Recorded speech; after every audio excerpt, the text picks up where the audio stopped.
U ovom videu ćemo nacrtati nešto ovako.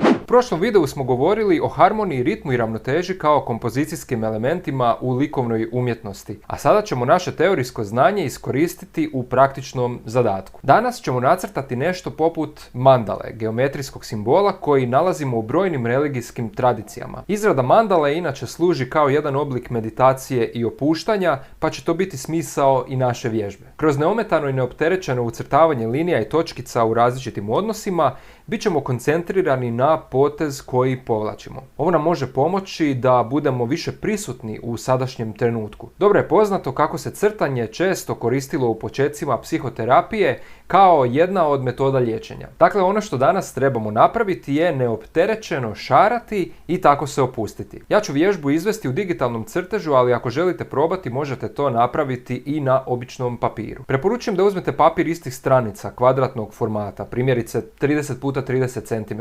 Za početak ravnalom samo spojite kutove papira kako bi dobili ovaj X oblik. Tako ćemo odrediti središte iz kojega ćemo okrenuti. Zapamtite, ovdje nema nikakvih pravila kojima se morate opterećivati. Nema uopće straha od greške, zato se možemo opustiti i idemo početi crtati.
I rekao bi da smo gotovi.